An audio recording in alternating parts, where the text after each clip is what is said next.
बिस्मिल्लाहिर्रहमानिर्रहीम। अपनी माँ बोली के हवाले नाल एक शेर चाचू गुलाम अब्बास नासिक कलियार साहब उन्होंने हुक्म ते कि साडी सज्जण पंजाबी माँ वांगे माँ जितने कदर दिविंदन। साडी सज्जण पंजाबी माँ वांगे, बहुत शुक्रिया जी। साडी सज्जण पंजाबी माँ वांगे माँ जितने कदर दिविंदन। जेड़े भुलदन अपनी माँ बोली कदा हीरियां नाल तुलिंदन। जेड़े भुलदन अपनी माँ बोली कदा हीरियां नाल तुलिंदन।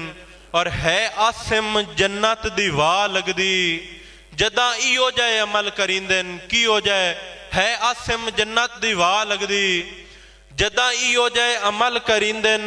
इंज चुमना अखर पंजाबी दे जिवें माँ दे पैर चुमिंदन। बहुत शुक्रिया जी, बहुत शुक्रिया, बहुत शुक्रिया जी।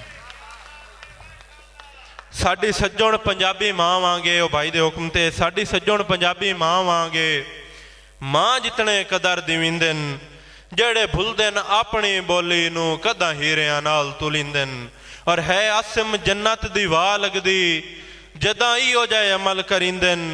इंज चुमना अखर पंजाबी दे जिवें माँ दे पैर चुमिंदन। और पंजाबी दे दो तीन शेर एक गजल चूं के पगड़ी प्यो दी वेख लो हिक जान लै गई।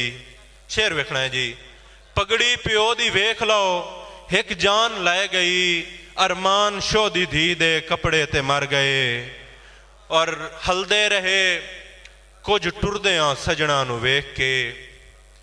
हलदे रहे कुछ टुरदियां सजना नू वेख के। कुछ हाथ उसे ट्रेन दे छकड़े ते मर गए। कुछ हाथ उसे ट्रेन दे छकड़े ते मर गए। कुछ देर सावें आया आया ते लुक गया। कुछ देर सावें आया आया ते लुक गया।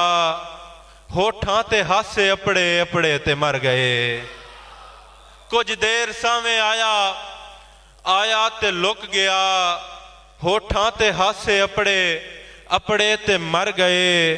जीवन दे दुखड़े आसिम उन्ना तू पुछ के वेख। जीवन दे सदमे आसिम उन्ना तू पुछ के वेख। जो जिंदगी दी कैद विच जकड़े ते मर गए। कुछ देर सावें आया आया ते लुक गया। होठां ते हासे अपड़े अपड़े ते मर गए। बहुत शुक्रिया।